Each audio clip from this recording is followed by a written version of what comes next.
Tayo ang henerasyon na magwawakas sa matinding kahirapan. Tayo ang henerasyon na pinakapursigidong Labanan ang kawalan ng hustisya. at hindi pagkakapantay-pantay. at ang henerasyon na siyang susugpo sa climate change. At ito ang gagawin natin. Ang Sustainable Development Goals. 15 taong plano para sa ating lahat. Sa bawat sulok ng mundo, Wala tayong iiwanan. Mamumuhay tayo sa isang mundong walang sinuman ang dumaranas. Mamumuhay tayo sa isang mundo kung saan walang nagugutom at gumigising sa umagang nagtatanong, may kakainin ba yun? Mamumuhay tayo sa isang mundo kung saan walang taong namamatay sa sakit na may lunas. at kung saan Ang tamang pangangalaga. Ng kalusugan ay panghabang buhay. ang karapatan ng lahat. Mamumuhay tayo sa isang mundo kung saan lahat Ay nakakapag-aral at nabibigyan ng sapat na kaalaman. At kasanayan, Para sa isang masaganang buhay. Mamumuhay tayo Sa isang mundo kung saan lahat ng kababaihan at lahat ng batang babae ay may patas na oportunidad upang umunlad, maging matibay at ligtas. hindi tayo magtatagumpay. kung kalahati ng mundo, Ay naiiwanan. Mamumuhay tayo sa isang mundo kung saan lahat ay mayroong malinis na tubig at maayos na palikuran. sa bahay, Sa paaralan at sa trabaho. Mamumuhay tayo sa isang mundong May sapat na enerhiya para sa lahat. Init, ilaw at Kuryente na hindi sumisira sa mundo. Sa isang mundong umuunlad ang mga ekonomiya. at ang kayamanang tinatamasa. siya rin magbibigay ng disenteng trabaho para sa lahat. Sa isang mundo kung saan ang ating mga industriya, infrastruktura at pinakamahusay na inobasyon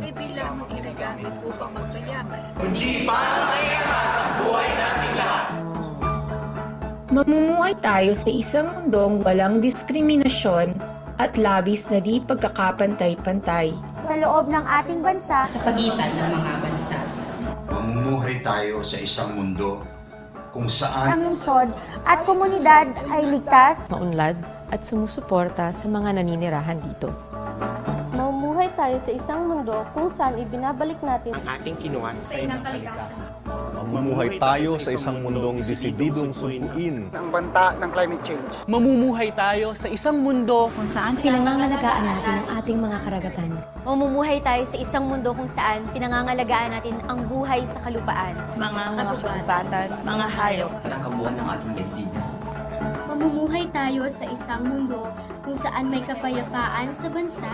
kung saan ang lahat ng pamahalaan ay may pananagutan. At isang mundo Kung saan mamamayani ang hustisya at bawat isa ay pantay sa harap ng batas. At tayo ay dapat mamuhay sa isang mundo kung saan ang lahat ng bansa at ang kanilang mga mamamayan Ay magtutulungan upang isakatuparan ang Sustainable Development Goals. sa lahat ng mga tao at sa lahat ng sulok ng mundo. Ito ang United Nations Sustainable Development Goals. Tayo na't kumilos Sabay-sabay nating isakatuparan ito. Para sa atin, Ito ang United Nations Sustainable Development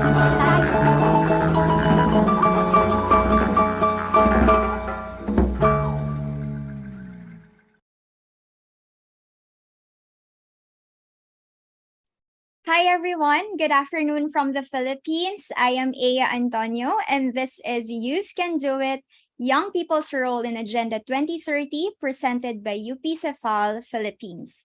August 12 was declared International Youth Day, and so we celebrate young people and their contributions to the achievement of the United Nations Sustainable Development Goals, or SDGs. Young people are not only beneficiaries, but also efficient drivers for innovations and solutions to the challenges that we face. And so today, we will hear from some young leaders about the role of young people in achieving the SDGs, particularly through the 5 SDG pillars: people, planet, prosperity, peace, and partnerships.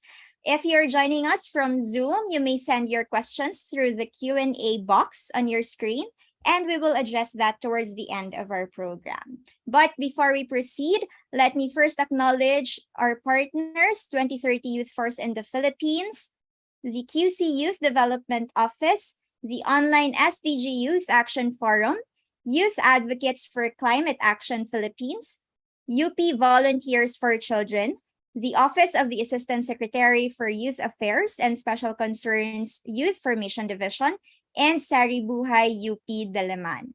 And now, to begin, let us hear a message from the Director of the Division for People and Social Inclusion, the head of the CIFAL Global Network, Alexander A. Mejia. He is an experienced director with more than 25 years of experience working at the highest levels in the public sector and the international affairs sector. He is a seasoned professional with a Master's of Arts degree in International Relations and a Master's in Business Administration. He is skilled in government relations, politics, public policy, diplomacy, education, and international development. He also has a strong track record leading multidisciplinary teams around the world with a solid reputation in strategic planning, project management, fundraising, team building, and human resources management. Let's hear from him. Good morning and a warm welcome to all. My name is Alex Mejia. I'm a Division Director at UNITAR, the United Nations Agency for Training and Research, and I have the pleasure of being the Managing Director of the CIFAL Global Network. It is my pleasure to address you today on the occasion of this very important activity that CIFAL Philippines has organized. To begin, I would like to personally express my appreciation and my gratitude to our colleague, Professor Dr. Edna Ko, the Director of CIFAL Philippines at the University of the Philippines. I'm very pleased to tell you that the University of the Philippines and our CIFAL there have been showing the world what is excellence in terms of training and building capacity in issues related to Agenda 2030 and the Sustainable Development Goals. Now, today, allow me to share some thoughts about youth. As you know, there is approximately 1.8 billion people that are aged between 10 and 24 years of age. This shows the enormous potential that youth will have in the future of our planet.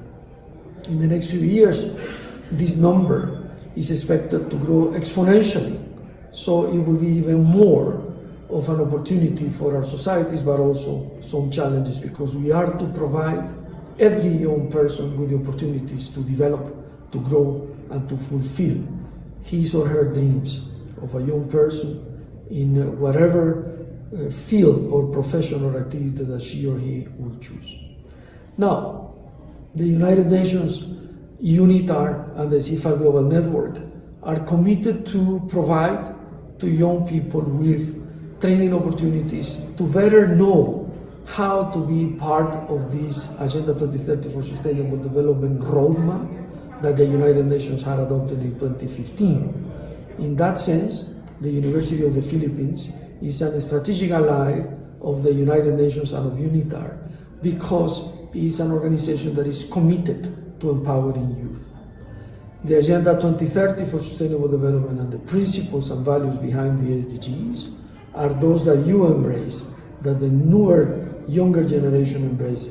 Principles of inclusiveness, of protection of the environment, particularly fighting against climate change, principles of fighting poverty to the core, because you believe in equality. And that is something that my generation, the generation that will be fading away soon, actually respects. I would also like to mention that as we are working with youth, we have indeed learned, and Professor Ko, my colleague leading CIFAL Philippines, is a champion in what I'm going to mention. We have learned that you can teach us a lot, that you are indeed critical thinkers, leaders, empowered by technology and other things, change makers, innovators, excellent communicators, and more important than anything, socially responsible. So we believe, we all at the United Nations, at UNITAR, at the CIFALs, and particularly at CIFAL Philippines, that you are the future, and we are here to serve you. To conclude, and as we are growing nearer to the year 2030, where the Agenda 2030 will conclude, allow me to issue an invitation to learn more about the Sustainable Development Goals, to use the information that will be shared with you today to empower yourself to be part of the solution, to be part of that future that we all want and that we are to build together. We want to equip you so you can explore innovative solutions to contemporary issues of sustainable development in everyday life. And we want you to gain a deeper appreciation of the role of youth, of your role in actually implement Agenda 2030 and the Sustainable Development Goals with this vision of 5 particular fields or chapters or endeavors that we are to pay attention to. Number 1, people.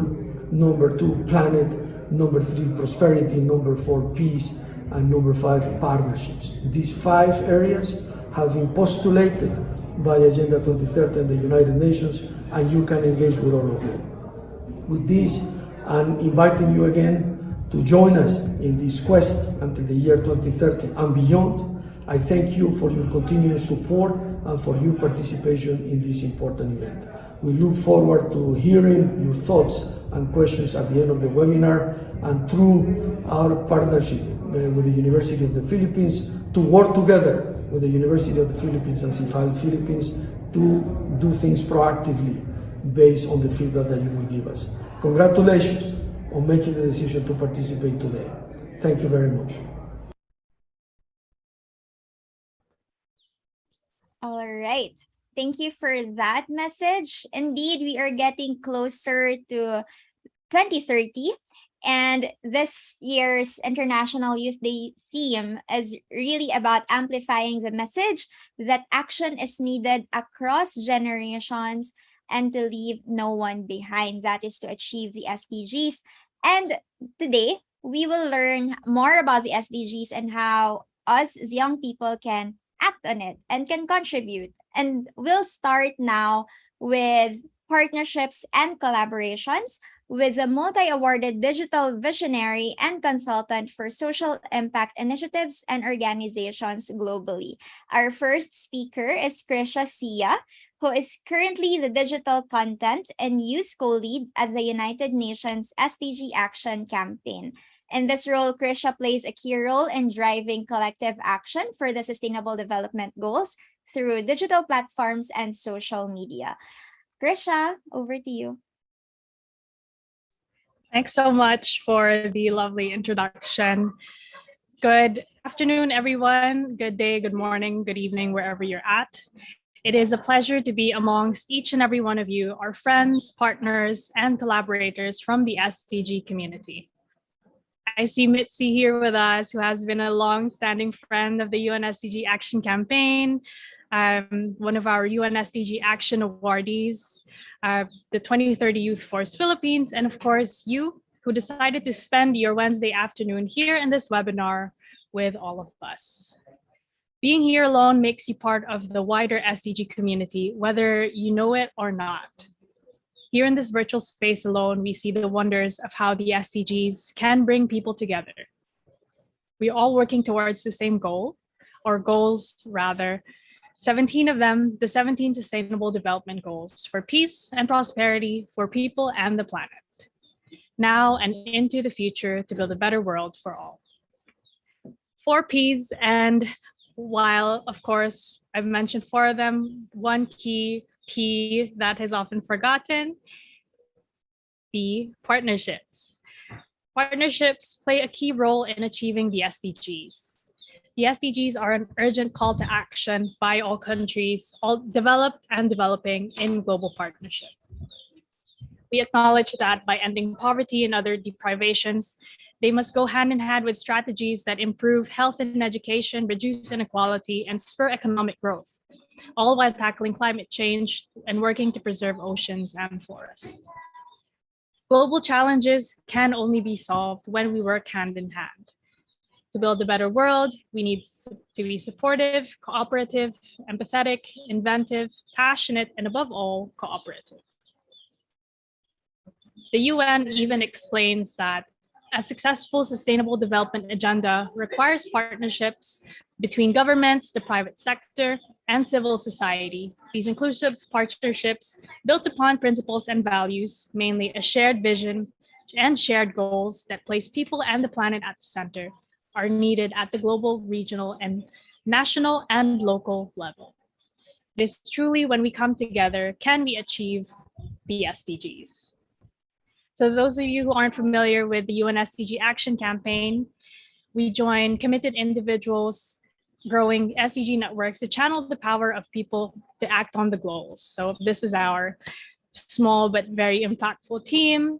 We are a special initiative of the UN Secretary General hosted by the Executive Office of UNDP, mandated to mobilize, inspire, and connect people and organizations from all backgrounds in every part of the world to take action to achieve the SDGs.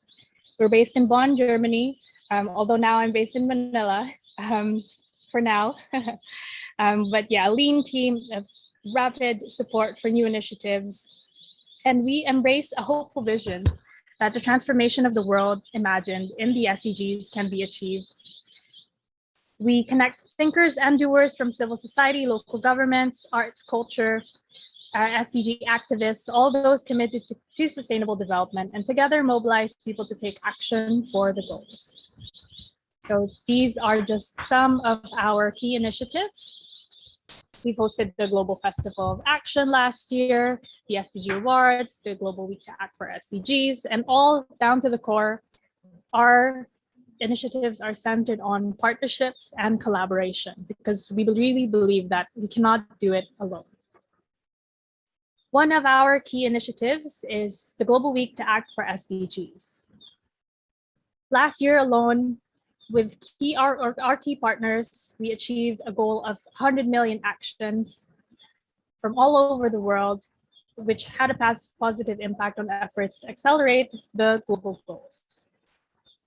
From igniting creativity, driving climate action, to strengthening sustainable food systems, mobilizing local governments. Oh, oh no, I got frozen. Did I freeze?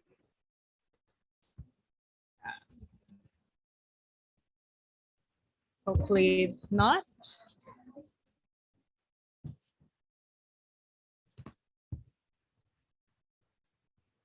Over 1,280 organizations and millions of activists across 191 countries took part in the week to work together towards a healthy, just, and green recovery, which leaves no one behind.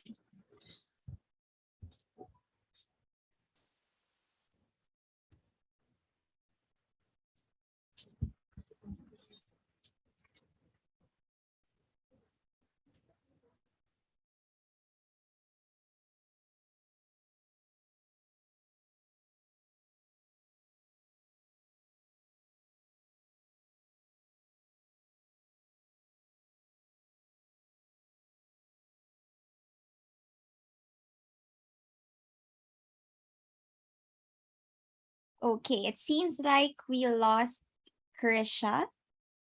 And so we will try to get Krisha back online. Right. Okay.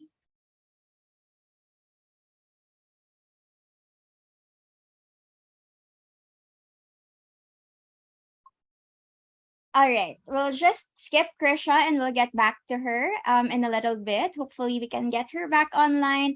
But for now, we will proceed with our next speaker from Partnerships and Collaboration.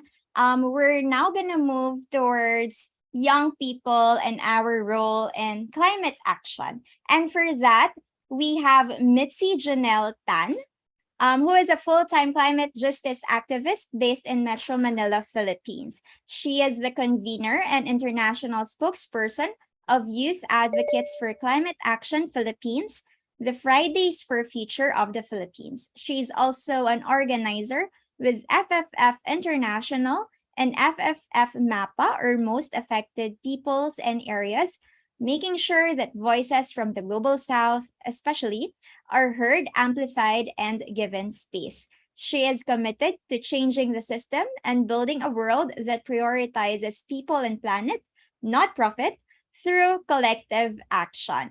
And so now let's give the floor to Mitzi. Mitzi. Hi, everyone. Good afternoon. Thank you for the wonderful introduction. Like Ms. Aya said, I am Mitzi from Youth Advocates for Climate Action Philippines, and Today we will talk about the role of the youth in climate justice. So I just want to check if my slides can be seen and nothing is covering it, because sometimes, okay, perfect. So today we'll talk about first what the climate crisis is, what is climate justice, and who are the youth and why should the youth lead, and at the last minute, what we can do. So I assume if you're here, if nandito kayo, you already have some image of what the climate crisis is, but oftentimes in mainstream media, the way the climate crisis or climate change is perceived is as if that it is a problem of the future. But the thing is, the climate crisis is already here. Disaster is already here, and the catastrophe is looming. The Philippines is already experiencing the worst impacts of the current 1.2 degrees Celsius increase in global average temperature rise, and has already impacted millions of people around here in the Philippines and around the world.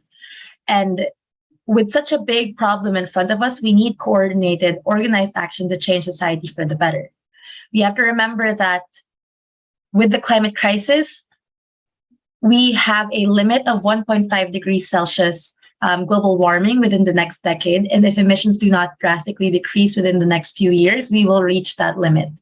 But that doesn't mean that if we reach 1.5 degrees Celsius warming, or like yung pag-init ng mundo, that the end of the world is here. Because I've seen a lot of people thinking that way, that, oh, when there was a trending hashtag a few months back of let the earth breathe, a lot of people were saying, oh, the world is ending in 8 years. That's not how it is. It's going to get worse and worse. We're already experiencing so much horrible impacts, but it's going to get worse if we don't do something today. But the good thing is there is something that we can do. But before we get there, just a little bit more on the Philippines and how our country actually contributes to less than 1%, around 0.37% of global greenhouse gas emissions, which is what is causing the climate crisis. And yet we are one of the most vulnerable in the world to the climate crisis. In the past 20 years, we have had the highest number of extreme weather events. And it's not just the extreme weather events, the typhoons, the droughts, the flooding, the storm surges. It's not just these things that are making us vulnerable. It's also how we aren't able to adapt, how we aren't able to develop, how we have a lack of financial, institutional, and technological capacity and access to knowledge. And this is how we also see that, like the UN SDGs, the climate crisis it doesn't stand alone. You can't solve the one SDG of, I think SDG 13 is climate action, if you don't solve the SDGs about education, about poverty, about all of these things, because they're all connected to each other. And there is an impact that's disproportionate upon poorer people. And it exacerbates the climate crisis, exacerbates current inequities in health status and access to adequate food, clean water, and other resources. Because when there are typhoons, for example, who are the ones who are most impacted? It is the urban poor who don't have proper shelter. When there are droughts and flooding, who is most impacted? It's the fisherfolk communities that are living by the sea. It's the farming communities that aren't able to plant and farm because of the droughts and because of the typhoons. So something that we're hearing a lot now these days is climate justice. But what does climate justice actually mean? It's the recognition of the intersectional nature of the climate crisis and how issues, especially like class and other issues such as gender and race, can make the impacts of climate change worse and can be made worse by climate change. A very concrete example of how class and gender exacerbates the impacts of the climate crisis is how in 2013 with Typhoon Haiyan or Typhoon Yolanda here in the Philippines, when it hit a certain region in our country that wasn't used to getting hit by these typhoons, young girls and women were forced into prostitution after the typhoon because of the lasting economical impact of the climate crisis there. So it wasn't just about the typhoon, it was also about the impacts that happened afterwards. And so we have to remember that climate justice considers that while we call for climate justice, Okay. While we call for climate justice, it also considers that the countries responsible for climate change are also the ones least affected by it. So, as I said earlier, the Philippines is barely responsible for the climate crisis, yet we're one of the most vulnerable. There is a common but differentiated responsibility in resolving the climate crisis, meaning that the ones more responsible, such as countries, individuals, that have done more to cause the climate crisis, also have to do more. So while it's in the micro level of within our country, people who are more marginalized are the ones more impacted. Also, on a global level, there are countries that are more responsible for the climate crisis. And the Philippines' colonial and semi-colonial past and present is responsible for the crisis character of climate change here in our country, since we cannot adapt easily to climate change.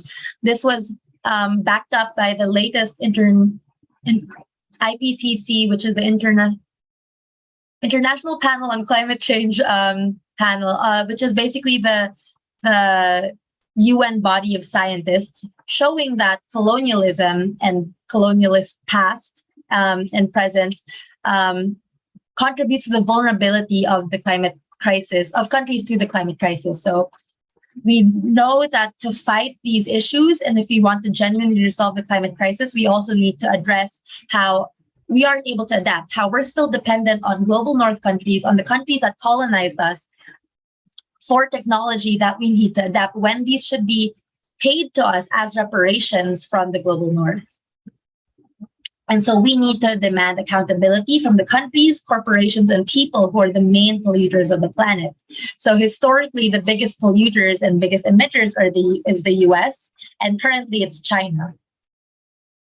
And a study in 2021 showed that the 1% richest in the world emits more than double of the 50% poorest in the world. So this is also where we start to talk about how, while individual change can help, the people in this Zoom call, the regular people, living their lives, our individual change is not enough. We cannot do it alone. We have to do it together. We have to come together and unite and call for accountability from the richest and from the biggest companies, because studies have shown that only 100 companies were responsible for 71% of global greenhouse gas emissions. So no matter how much we try to change our lifestyles, we do a zero waste lifestyle, it won't be enough. But you should still do it if you have the privilege to do it. It's also remembering that it is really difficult to do these individual lifestyle changes because it's not accessible to a lot of people in the Philippines. For example, I am vegan/pescatarian, which means I do diet change for the climate, but I'm not able to do it as much as I want to because the options aren't as available here in the Philippines compared to other countries. And so part of what we're calling on for system change also means making sure that individual lifestyle change is actually accessible to everyone. And when I say everyone, it means everyone. Like it was said in the video, no one should ever be left behind. So now we go into the part of who are the youth. So Philippine Statistics Authority says 15 to 30 years old. I think the UN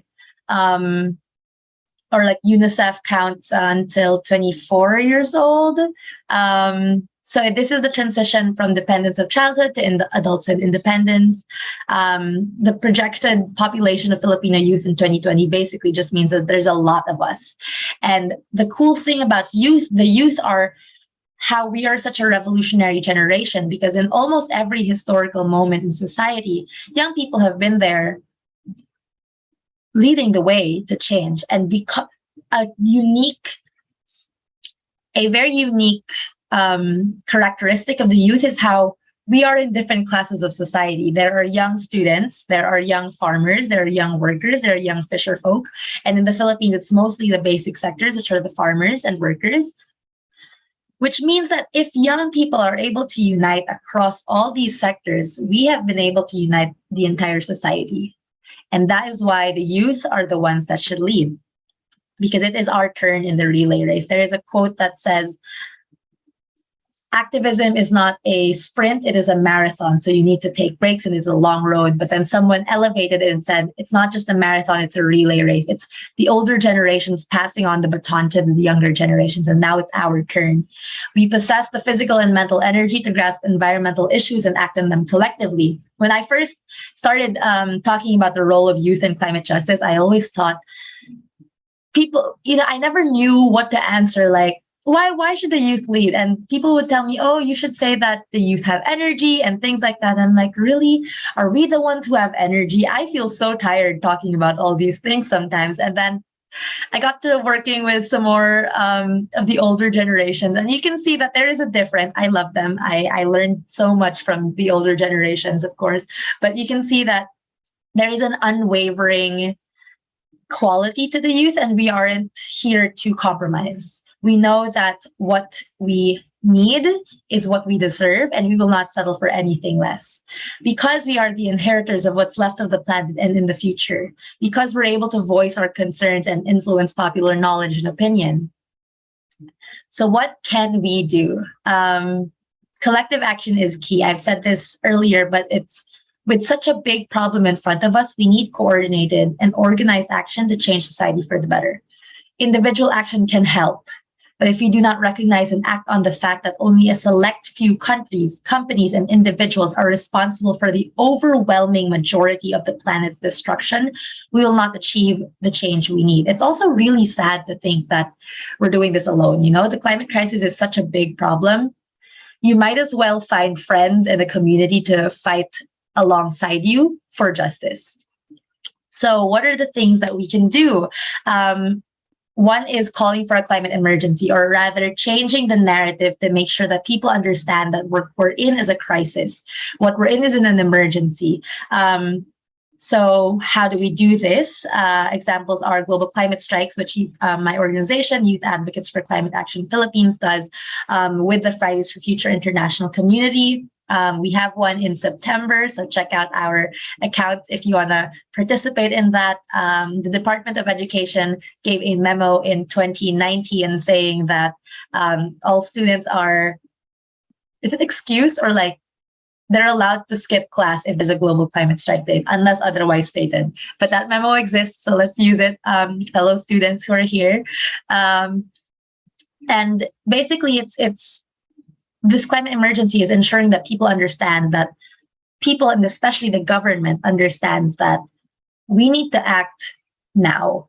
We need to change things now, especially in countries like the Philippines, where we don't even know how to adapt properly, where every year we've experienced floods and floods and floods, yet until now, we still haven't developed systems, infrastructures in place to make sure that our people don't get flooded, our people don't get displaced, or at the very least, the evacuation centers don't get flooded. Because until now, our evacuation centers, they're not actual evacuation centers, they're churches, they're gyms, they're schools. These aren't built to be evacuation centers. We need places, we need buildings that can actually withstand climate impacts.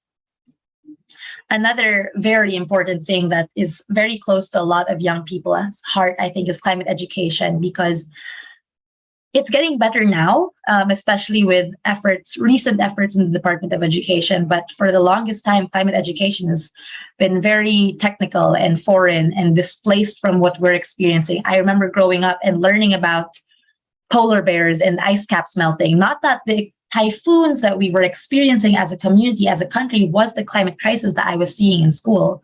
It didn't teach me that it's the fossil fuel companies that are causing the climate crisis. It didn't teach me that we can change things. It seemed like a fact that it was happening. It's a sad thing. That's all we can do. But that's what we need to change. And something that YACAP is doing, aside from pushing for climate education institutionally within schools, we also do a lot of awareness for building through webinars in schools, with organizations, with young people, but also with most affected communities that need the knowledge of the climate crisis the most, but also know the most about the climate crisis. Because, for example, we created climate modules for a small farming community in Cavite. And this farming community in Cavite and Lupang Ramos, they know how the cycles are changing. They've seen how the climate crisis has affected our crops, how the droughts, how the floods, how the change in weather has changed drastically and is affecting our food security. And so they know what the climate crisis looks like concretely. They just need the words. They just need the scientific parts of it, you know? And so it's really important that we learn from each other in these things. Another thing that we can look for are divestment campaigns. So divestment means calling on institutions to stop funding fossil fuels or fossil fuel companies. An example of this is last year, Yakap, as part of the Fridays for Future movement, spearheaded the Clean Up Standard Chartered campaign. So Standard Chartered is a bank based in the UK. It's pretty big here in the Philippines, and they are financing almost all the fossil fuel companies here in the Philippines, like San Miguel, Aboitiz. Yes, those two especially. Sorry, we can hear the dogs. But Standard Chartered Bank, through this campaign, has actually changed their policies recently and have slowly but surely started removing the fossil fuel companies and financing fossil fuel companies and putting more measures in place. So it's not perfect yet, but there is change happening. Another thing that you could do, especially for young people, is you could start smaller. Or not small, it's actually pretty big, but more close to home rather. If you're studying in a private school, a lot of private schools actually finance and invest in fossil fuel companies. So you could start learning. It should be online. It should be transparent. It should be publicly available where your schools are investing, and then start a campaign within your own school. Get your students, get your classmates, get your batchmates, get your older years, the younger years, do something, write a letter together, send it to the principal, the president, whoever of the school, get your parents involved in the council, parent councils and everything. Get people in your community involved, because you can ask them, we're here trying to learn for our future, but you're burning our future. You're taking it away from us by using the money that we're investing for our education to put into fossil fuels. And that's something that you can ask them to stop. It is your right. And so that is some of the few ways that we can call for system change and not climate change. This just ensures that we do not settle for individual actions, but we do not discredit those either. And remember always that climate justice is social justice. The climate crisis isn't just an environmental issue. It's a systemic issue affecting the most marginalized people the most. And so we will only achieve climate justice when we have built a world where no one is left behind. And we can only do that if we change the system that we have now. We get rid of the system that focuses so much on profit and wealth for the few, and really for the development of everyone. Thank you. Thank you, Mitzi, for your presentation and for again pointing out the interconnectedness of the SDGs, that addressing climate issues cannot disregard social justice for one, and that we need system change and accountability from the governments, from corporations, and that I appreciate the actionable steps towards the end of Mitzi's presentation. So giving us some points that we can do as students or as young people on what you can do to hold those corporations or top polluters accountable.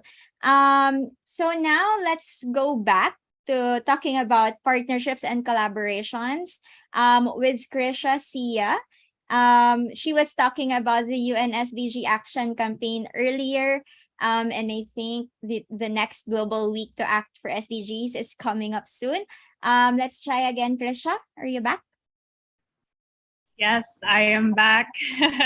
Human error as per usual, but hopefully this time around, this will work. So yeah, again, I was just briefly sharing about how last year in our Global Week to Act for SDGs, we've mobilized 100 million actions from all around the world.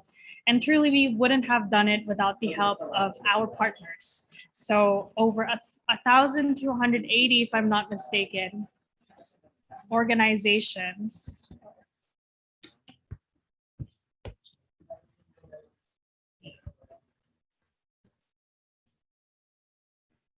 Oh no, I think it's still not working.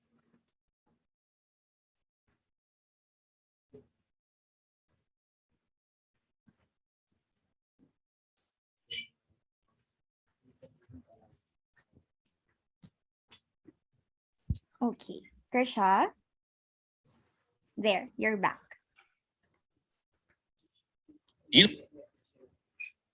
Hello. We can hear you. Go ahead. Sorry, I think it's the video, so I'll just skip through the video. But yeah, I was mentioning how last year we wouldn't have been able to do it to achieve over 100 million actions from people across the world without the help of our partners. All actions were captured on this global map, if you haven't come across this one yet. And this map visualizes SDG actions per country, region, sector, allowing us to report back at the key UN milestone moments to show collective action and how truly it can lead to great change in the world. So if you haven't yet, please do create your profile on the global map. As this year, we are hosting the Global Week yet again, this 16th to 25th of September. Now in its 6th year, the Global Week to Act for SDGs is back with an overall target of 1 billion actions by 2030 in support of the SDGs. This will be achieved by mobilizing key stakeholders from all sectors, youth included, to drive change while reminding world leaders that people around the world are playing their part in looking for real leadership and delivery on international commitments. The Global Week to Act for SDGs, first and foremost, will culminate for the first time ever in a creative stunt taking place on the 25th of September, the SDG anniversary for the adoption of the SDGs. So before I share about the creative stunt happening on the 25th of September, I'd just like to share a video, hopefully this works though, highlighting our flip the script moment and what we've shared this year at the EcoSoc Youth Forum, a targeted campaign specifically for and by the youth. So here, hopefully this works.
So this is the very essence of the Flip the Script campaign. Through this flipping of this text, we showcase how we want to change from our negative perception to the positive, that the SDGs are the script that we should follow, that we are still on track, and that we can achieve the SDGs. The Flip the Script campaign really showcases that the power is in our hands as individuals. With over 1.2 billion youth around the world, we are the majority of the population. We can prove that youth can do it, and we can make the impossible possible to achieve the SDGs if we all work together. Youth have the power to create the SDG story that we all want, more inclusive, peaceful, and sustainable societies. And we know that we truly believe, rather, that young people are critical agents of change to act for SDGs and flip the script to transform our world for the better. In the midst of the crisis, young people are stepping up to promote inclusive, green, and create more sustainable societies. And truly, we can show that society can't change without the help of young people, that youth are destined to reach beyond, not fall behind, and that youth are capable to lead and not follow. So this is the Flip the Script stunt that's happening on the SDG anniversary. Again, we're expecting all of our partners from across the world to go hand in hand and to showcase this flip the script activation all throughout the world, digitally and physically. So if any of you are interested to take part, by the way, I am happy to help you and support you in how you can create your own, which I can discuss later on. There are many ways to get involved, especially as part of the wider youth, from taking action, individual action that Mitzi has mentioned, from creating lifestyle changes for people and planet, to even sharing about your actions through social media or raising awareness as concretely as what Mitzi has suggested, to marking the SDG anniversary by joining our creative stunt.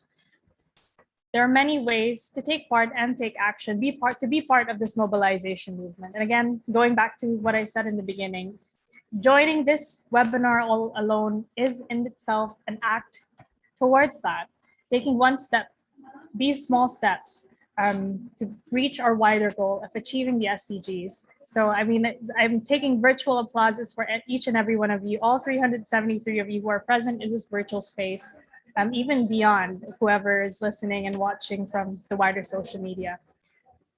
You have already been part of this SDG community, and let's all keep the momentum going and continuously take action towards 2030 and beyond. Now I'd like to leave you all with a few messages. Shocking and very controversial, but no, it is not. So flipping the script with our original belief that we are too small to help and do anything, we want to showcase that truly we can do anything small to help. That is important, and each and every one of us are. Every action, every person matters, no matter how great or small, whoever you are, whatever you do, you have the power to change things, to flip the script for a better world and help achieve the SDGs by 2030 or beyond. Thank you. Thank you, Krisha, for your presentation.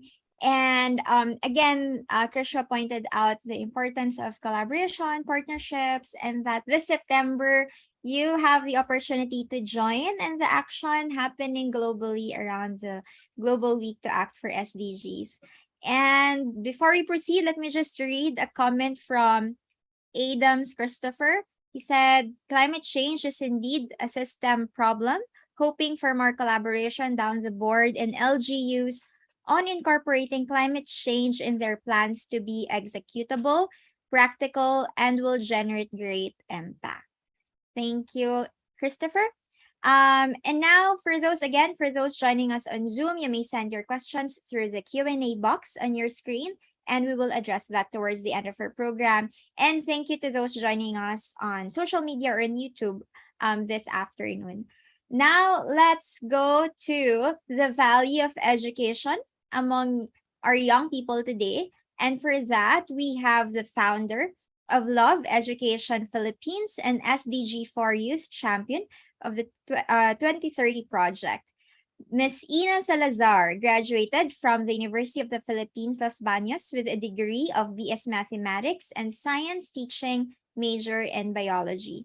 Starting out with nothing but love as capital and as its driving force, Ina, together with her co-founders, directed Love Education's movement to spread love through teaching and reading. 7 years later, the mission grew with more youth to empower, more places to go, and more love to give. And aside from her teaching the kids, she also advocates for the sea, the mountains, and the earth. Let's hear from Ina. Hi, Ina. Hi, and hi everyone, all 369 of you. I'm really excited to be here this afternoon. You know what? I'm so used to talking to grade 2 students. So right now I cannot see you, but hopefully I get to interact with you in the comment or in the chat box. I'd love to share or to start my sharing and our Love Ed story with the perspective or with the mind that we are ready and we want to have this great disposition. You can just listen to me or you can put your phone down or, as we go along. But hopefully, if you can, please type your answers in the chat box for the questions that I'll be posting later. But before we start, can you please whisper these words and tell yourself, I am loved. You can also type it in the chat box so that you can spread the love that you have. Again, just whisper for a short while that you are loved. Okay, thank you, Arlene. Thank you, Julian, Michaela. Okay, that's a very nice reminder. And some of us may not be hearing it a lot, but it's so nice to hear it from someone who really matters, which is yourself. So let's start this session with a great mindfulness exercise, something to look back in the week or maybe a month. Let's answer this question. What made you smile this week? It's going to be a bit of a challenge. Oh, but I read your cats. Okay, me too. I haven't seen my cat for a long time. Your pet. Okay. Thank you for sharing your answer. Myself, my crush. Oh, I hope everyone would be allowed to smile because of their crush. Okay, thank you so much for your active participation. Next question. What made you furious? Parang galit ka sa mundo. Like, ugh, I'm so mad at this. Okay, bad weather, the traffic jam, my neighbor, my crush, di niya ako gusto, useless coworker, oh no, politician, passive citizen. Okay, my jowa. Okay, thank you for that. Maybe we can move on to the next question to lighten up the mood. What made you so scared that you don't even want to start your day? Me, it's going to be this one, because whenever there's something big that's coming up, I usually get scared. But one of my best friends told me that being scared doesn't mean that you're incapable. It just means that you actually care. So thank you for typing in your answers. Future, pasaway na students, expectations, your work, passing my college entrance exam. So I can see the variety of people in the room. Thank you so much for typing in your answers and participating in this mindfulness exercise. And with this note, what made you grateful? Your existence. That's so nice to acknowledge the self, your family, everything, being alive, your family. The chat box is so fast, but I would read your answers to this later. And I love that we are all sharing our small joys or big joys with each other. Thank you so much. Now, to end this mindfulness exercise, I want us to affirm ourselves. There are 3 sentences in the screen right now. Just type it in the chat box. Like, what line do you resonate with? I am happy, I am grateful, and I'm doing my best every day. Again, you can just choose, or maybe all of those sentences is something that you resonate with. I'm doing my best every day. Thank you. Thank you, everyone who is actively participating. Ginawa ko kayong class, no? In the introduction a while ago, Aya mentioned that I'm a teacher, and I would love to have this kind of environment inside the classroom, wherein we nurture a culture of sharing, of listening, of valuing each other. And I feel like if all Filipino students would feel that way, they would be more eager to go to school. If our kinder classroom, our grade school classroom, high school, college classroom would nurture these kinds of environment wherein you're free to think and you're free to make mistakes, you would grow and learn more. And that is what we have been doing in our small organization called Love Education Philippines. But before that, I think Aya mentioned that I love doing a lot of things for myself. I'd like to believe that what is essential is invisible to the eye. My family is my best and worst fan, and I like to believe that mermaids exist. 90% of our ocean is still unexplored, so there's very high chance that mermaids do exist. And like any other, I'm a K-pop fan. EXO for life. Okay. Now, I've mentioned a while ago that we managed to bring together Love Education, which I think and I often describe as a small organization, in numbers, but big in spirit and impact. We are committed, and we don't say it super lightly when you say committed. We are committed to promoting the value of education. And our main audience would be us, youth. Pakisali na din ako that I am still part of the youth these days. Which is why in everything that we do, we want Love Ed to mean two things: love for learning and learning how to love. There are different versions of love in this world, and what we have, all 800, oh no, not 800, 386 of us have our own version of love. That's why when we go to different communities like the Mountain Province, like San Pablo, where I came from, like hospitals in Baguio, where we read to kids in their hospital beds, we consider that what we bring to the table is very unique. What each volunteer bring to the table is very unique to be part of nation building. We also have Love Ed parties wherein we celebrate the progress of the children in Rizal Park. Boxes of Dreams wherein we partner with institution for them to individually be part of the change that we want to see in the future. For us, we believe that we have to be the adult that we needed when we were younger. And that is what we aspire to be.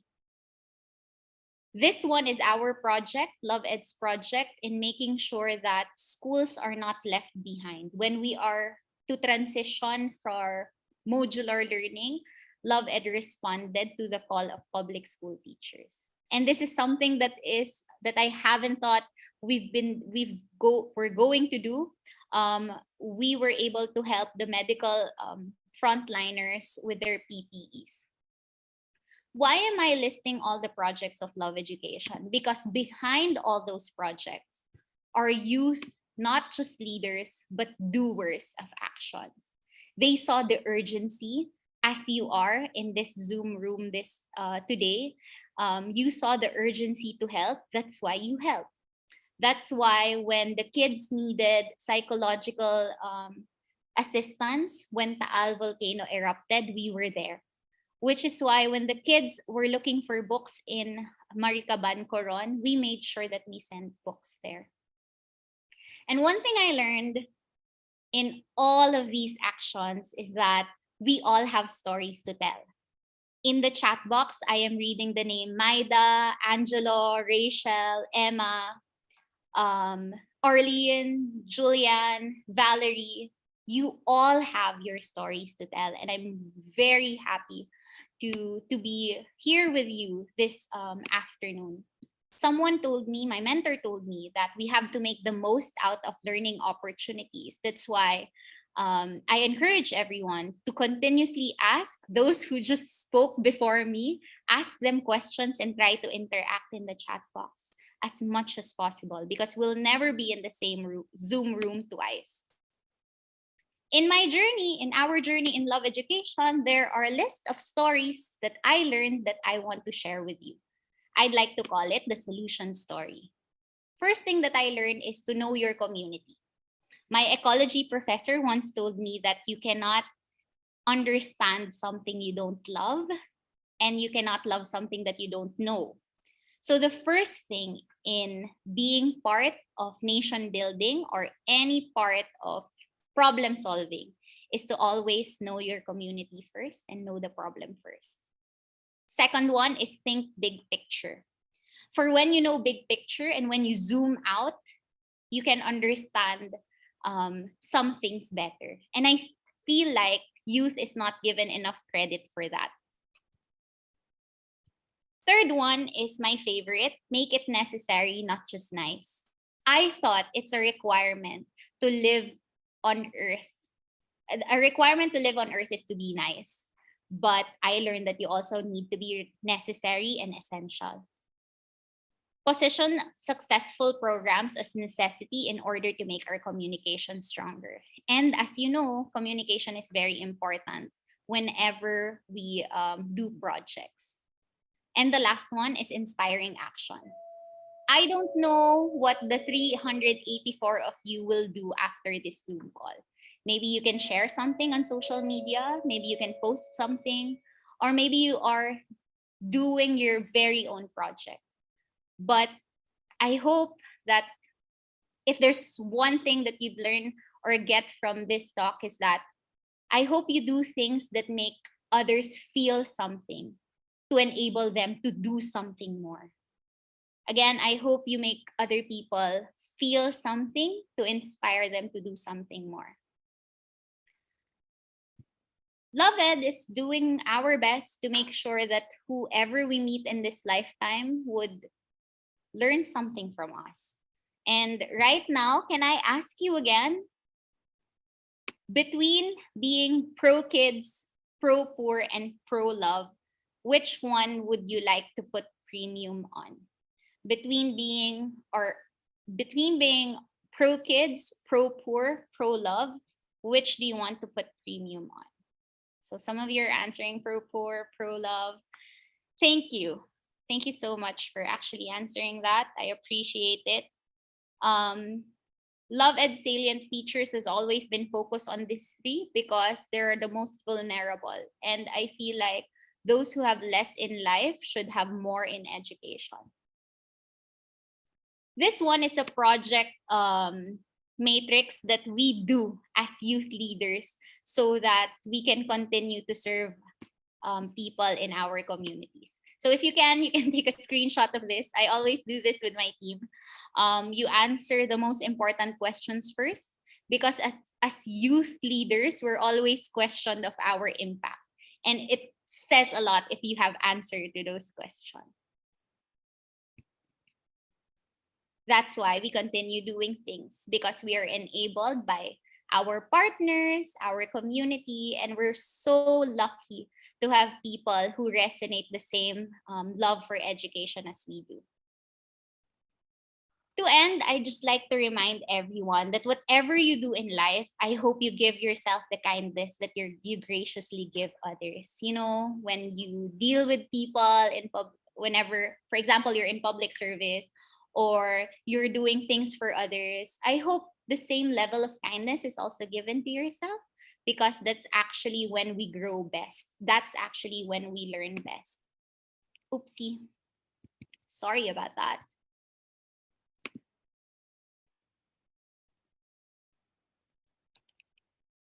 And to end, I just like to remind everyone that for when you are looking for change and love in the world, you have the love that the world needs.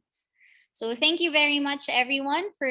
Thank you, CIFAL, for saving a space for love education. And thank you so much, everyone, for listening to me in this Wednesday afternoon. If you want to reach us, you can reach us on Instagram. You can tag us.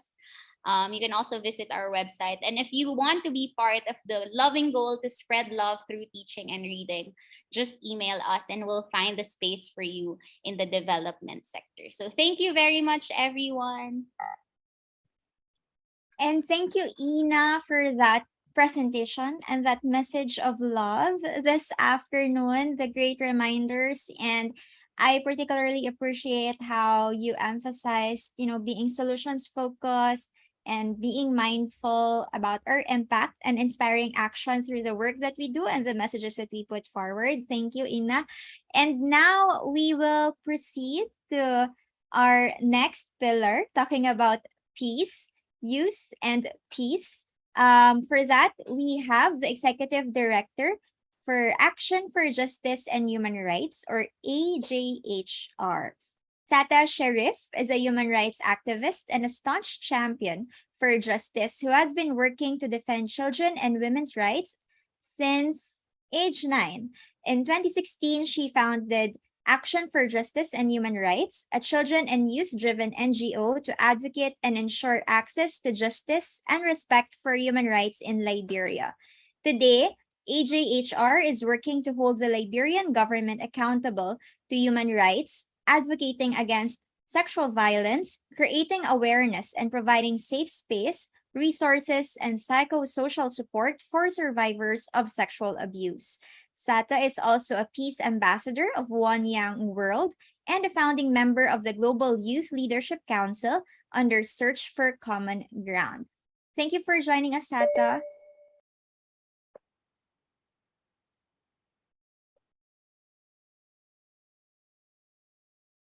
Thank you so much. I was trying to unmute myself.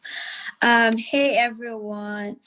I'm so glad to be here with you this morning. It's around 2 a.m. at my end. So I was up the entire night just to make sure I make this webinar. But like you heard in the introduction, my name is Sata and I'm from Liberia. Liberia is in West Africa. I will try and speak slow because sometimes I talk fast. This session is going to be a bit different because I don't have like PowerPoint that you guys can directly, but I will try and be slow so that it's also interactive. I don't know if we have like questions and answer session for you to ask me.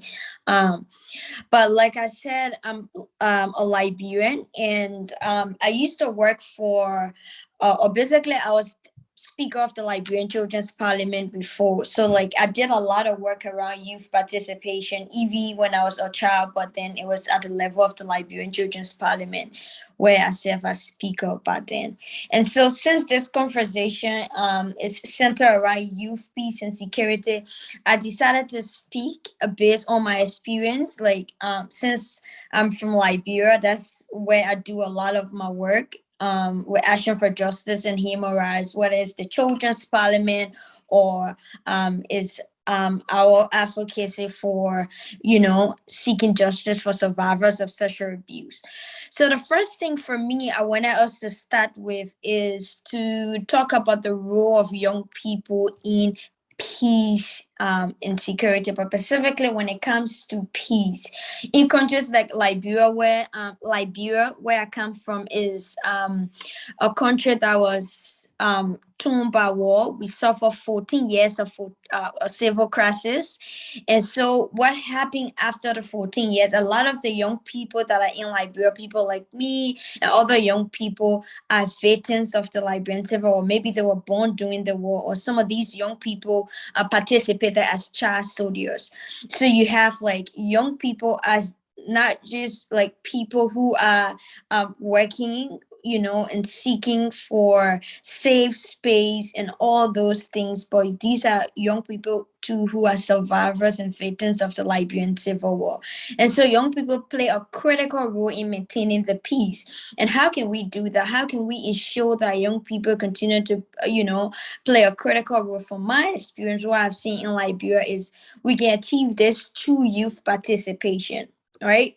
Let's take, for example, in Liberia, we after the Liberian Civil War, one of the things that we did, not just Liberia, but across West Africa, specifically now with Liberia, is we had something called the Liberian Children's Parliament. Coming from a country in 2003, the Children's Parliament was funded around 2008. And so what it did was it allowed children to view their opinions, children from across the 15 countries, meaning all the, provinces in Liberia.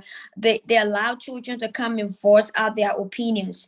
Through that medium, for example, the Liberian Children's Law was passed. Liberia became one of the first countries to domesticate the United Nations Convention on the Rights of Children. So that's what youth participation does. It gave young people the power to speak about issues and to find solutions about the issues that affect their lives.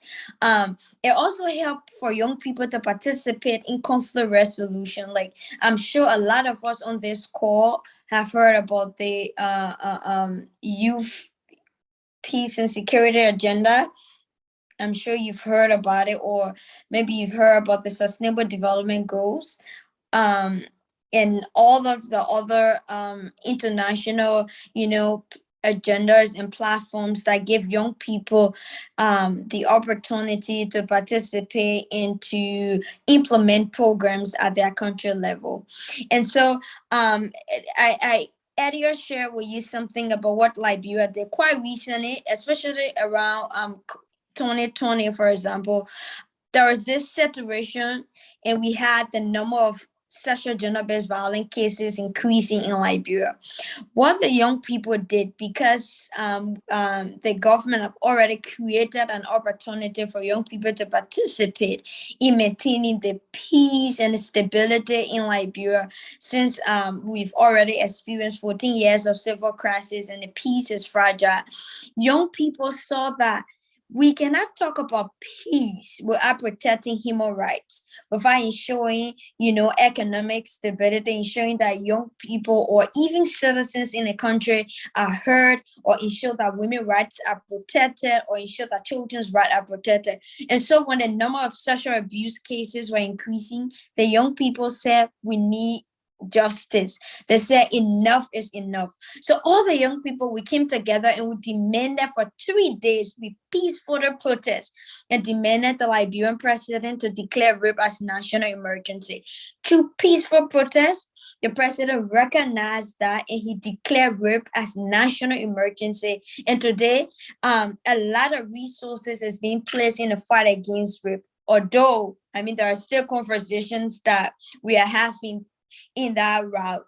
But this is to tell you that when young people work together to maintain the peace, and when they take ownership of the peace, because they know that when the country go to war, it's going to affect the education of young people, it's going to affect their livelihood and how they interact and even their future. So the country cannot move forward. And when young people are stakeholders and working together and speaking out and connecting, and when the government is also creating the avenue, how far too often we talk about lack of political will in countries where young people are being targeted, young people are being called troublemakers for speaking out and standing up and demanding equal rights and justice. In countries like Afghanistan, where young girls are being deprived access to education, in countries like Liberia, where girls and children are being raped and abused, in countries like Ethiopia, in other countries, your country to have your own story or issue. A lot of these issues that are happening and affecting the lives of young people are not just your issue.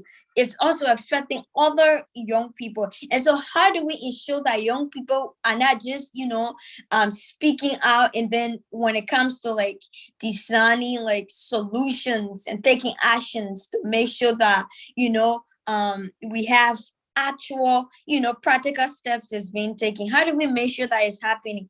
That's where young people voices come in. That's where institutions where I come from, Action for Justice and Human Rights, or maybe if you are like me, one of the young leaders for the Sustainable Development Goals, where we advocate and do all the talking. But when it comes to implementing, young people should also be involved.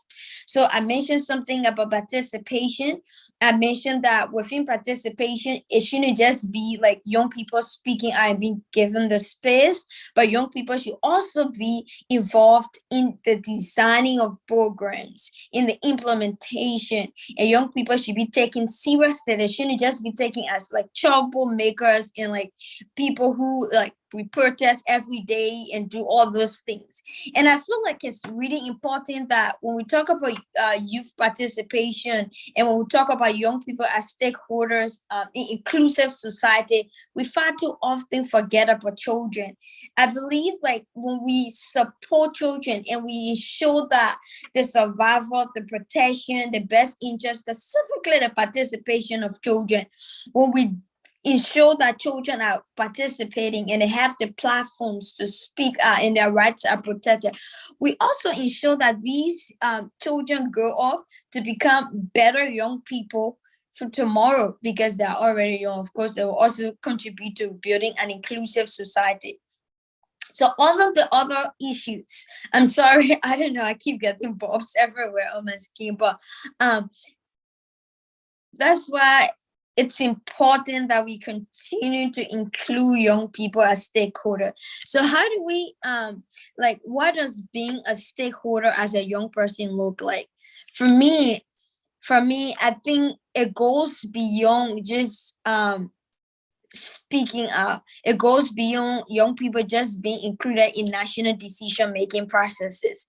In many countries, the age criteria for young people to participate or like to run for public office, for example, it's high. Like young people, if, for example, in my country, a young person necessarily can run for president or senator, for example, or even representative, because of the age that the constitution have. So another way we can do this is to break barrier, is to break systemic barriers that hold young people from, moving forward, from participating. Because if young people are further participating, if young people are further engaging, and if they're being considered as critical people in the peace and stability of every country, then these young people are indeed, stakeholders for real. Because it's not just like at the surface level, having children's parliament, having things like the Federation of Liberian Youth, or like just Federation of Youth, or inviting young people at programs. You give them t-shirts, like coming on Zoom and having this program. That's not all. We want to be at the table. And so let's take, for example, you don't have access to all these institutions. You as a young person, what can you do? As you leave from here today, remember that you might be placed in a situation where you don't have access to these institutions. You have to create a seat for yourself.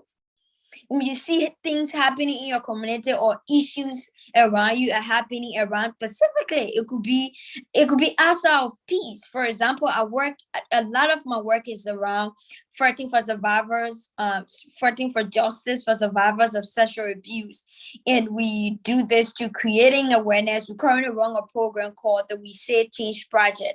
And what we do is we work with high school students. We build like safety hubs in schools where we train students about social gender-based violence and how, they can take ownership in their communities, how they can report sexual abuse and speak out and all those things. So what can you do after here to be a meaningful youth in your community if the opportunity is not there?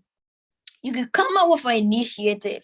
You could, if you don't want to come up with an initiative, but you have to, you can write about things happening in your community. You can speak out about it. You can, go and do stuff around climate change or like help clean your community and do all those things.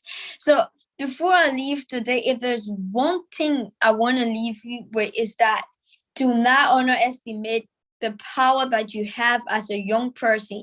Do not underestimate your voice. It's so powerful. It can help change things. Remember, I told you about what the young people did in Liberia. Just common young people, we came together. The president of Liberia, we told him enough is enough. In 3 days' time, we needed him to declare rape as a national emergency. Peacefully, we stood together and we worked together. That's why young people voice can, like when we work together as young people, we can change things.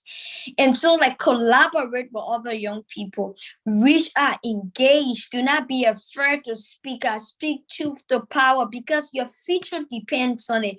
Our future is now. It's not like even tomorrow or so. It start with the decisions we make now. It start with how we stand up for ourselves and the people around us. Come 2030, think about where you want to see yourself in the next 5 to 8 years or 10 years or even 2030. When it comes to you, it doesn't always have to be like, because I'm speaking about, youth and peace and youth as stakeholders for just an inclusive society. It could be in any field, in any of the 17 goals. It could be about goal 1. It could be about 2. Just think about what you want to do and then go for it. Start small. You might not be on an international platform or being a young leader for the United Nations or whatever. You can start right in your community. You can start engaging people. You can start asking questions. And do not be afraid, like I said. Start by speaking out. If you don't know how to speak out, you have your power in writing, write about it. Or you have power in collaborating with other young people, supporting their initiative, reach out to organizations that are already doing it. If you can start one, reach out to people that are already there. So thank you so much. I'll be around to, like, if you have questions or anything. I wanted to just do this session about like sharing experiences, about examples of how young people have used their own networks and their voices and their space to protest peacefully and to start initiatives in places like Liberia, and it was successful, and we continue to see success from the passage of the Children's Law, from the passage of the Domestic Violence Bill. Today we have rape as national emergency, over $2 million Liberian dollars being invested in this fight. It was because of young people peacefully demanding change, and it happened. So thank you so much. I hope, I don't know, did I see time? Thank you, Sata. And I like what you said about, taking ownership of peace. Now we will proceed with youth and prosperity. Having with us the technical coordinator for Project Upturn, engagement associate also for Greenpeace, and SDG 8 Youth Champion for the 2030 project. We have Ryan Bestre. Ryan currently works for Oscar M. Lopez Center for Climate Change Adaptation and Disaster Risk Management Foundation as a technical coordinator. And Project Upturn provides a menu of climate adaptation practices that address localized climate impacts.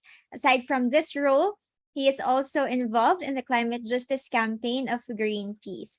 Ryan completed his Master's of Science degree in Climate Change and International Development at the University of East Anglia as a Chevening Scholar. And he used to be the Social Administration and Community Relations Officer of Solar Pacific, a renewable energy company. And also he was a teacher fellow for Teach for the Philippines. And also Ryan was a climate reality leader who received the Miguel R. Magalang Individual Climate Leadership Memorial Award.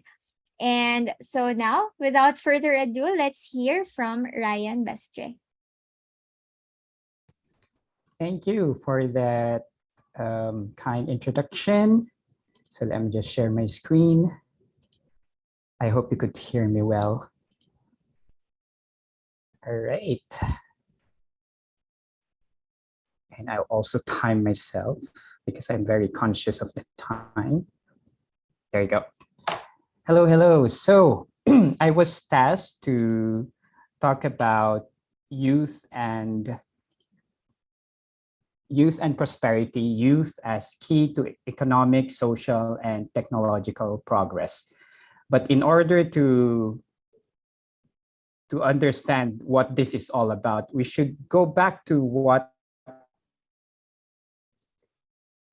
the aim of SDGs, what their aim is, which is to ensure that all human beings can enjoy prosperous and fulfilling lives, and that economic, social, and technological progress occurs in harmony with nature. So when we talk about prosperity, the keywords there would be fulfilling lives, and we have harmony with nature and progress. So those are our keywords. So when we think of prosperity, we have to define it in the context of the SDG, which is being prosperous. So that's focusing on well-being, but at the same time thinking of the environment. But what is the current, let's say, the status quo? I'm sure you have heard of the ecological footprint, which measures how fast we consume resources and generate waste. And this is also related to the Earth Overshoot Day. Now for this year, the Earth Overshoot Day lands on July 28. So meaning we have already used up all the resources that were allotted for this year. And I think this video, The Story of Stuff, aptly describes why we have this kind of situation. So if you haven't seen this video yet, I think it's available on YouTube. It explains how our lifestyle, the way we live, it's about consumerism, consumerism. And so we trash the planet to get resources. We manufacture that, and then we pollute the air, we pollute water bodies. And then those products, they go to supermarkets or the grocery shops. And we are encouraged to keep on buying. That's how we are valued, or that's how we are defined. We are consumers, and then we consume things that we don't really need. Sometimes we don't even use them, and then eventually they end up as waste.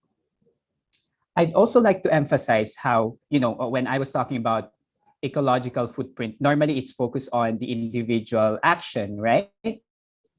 But I'd like to emphasize, and it was also mentioned earlier in some presentations, how the role of the government and corporations the role is very important.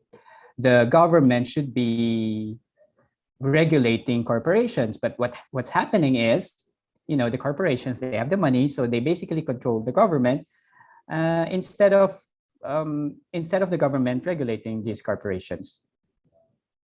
So we also have to be wary of that. We have to be mindful of that yes, we think of our individual action, but we also demand accountability from governments, from corporations, because it's a systemic problem and we need the help of everyone. And of course, we have the biggest sources of greenhouse gases. It comes from a lot of human activities, from coal mining, from energy, from agriculture, landfills, etc. And as you know, and as already discussed earlier, this leads to climate impacts, and the Philippines is very vulnerable to these climate impacts. That's why we have a future like this. It seems grim and sad, but here's the good thing. The good news is we have the Sustainable Development Goals. And I think this is important because, again, it defines what kind of development we want. It defines prosperity. So again, it's about well-being. It's about living a fulfilling lives, but considering the environment. This is also captured in the donut economics illustration of Keith Rayworth. So as you can see, we have what we call as ecological ceiling. So the key there is we don't go over that. So there shouldn't be any overshoot. But as you can see, there's already an overshot for climate change, nitrogen and phosphorus loading, land conversion, and biodiversity loss. At the same time, we have the social foundation, and the key there is there shouldn't be any shortfall. But from this illustration, you can see that there's a shortfall for peace and justice, for gender equality, for energy, water, etc. Now, what's the role of the youth? How can they contribute to prosperity? I'd like to highlight some examples from different organizations which I was a part of, to illustrate how the youth are actually already contributing to prosperity. Co-founded #IamHampasLupa Ecological Agriculture Movement, which is an advocacy group supported by Greenpeace promoting climate resilient farming and mindful consumption. And I got to engage and work with young people who want to fix the broken food system. So they are trying to reconnect to the soil, reconnect to the earth, reconnect to the food, and they're trying to change or fix the broken food system. In 2013, as introduced, I was part of the inaugural cohort of Teach for the Philippines. Teach for the Philippines is an NGO that recruits fresh graduates and young professionals to teach in the public school for 2 years. So I did that back in 2013. And again, I met a lot of like-minded people, young people who are passionate about promoting education equity. And in fact, this is our 10th year anniversary. Yay! Hooray, Teach for the Philippines. I'm also part of Make Sense. So what is Make Sense? Make Sense is about social entrepreneurship, and social justice and social good. And I got to meet amazing young people who are brave enough to come up with their own social businesses. And it's just, for me, it's mind-blowing, you know, for young people to be brave enough to, and who are creative enough and to, and they're passionate to address these many social problems by creating social enterprises. And then lastly, this is the Angat Gen Z, which is a group of young people from all over the Philippines who are advocating for climate justice, and they're calling for climate action.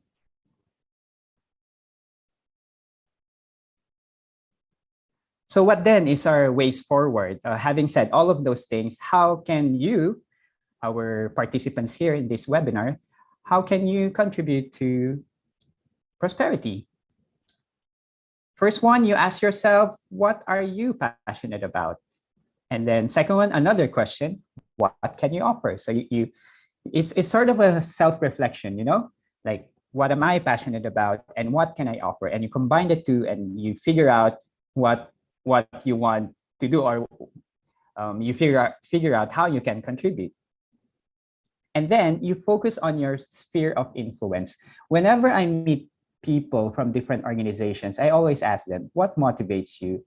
You know, there are so many problems in the world. It can be frustrating. It seems like nothing's happening, but you just do what you can. I always remind myself, do what you can in whatever capacity you have, wherever you are.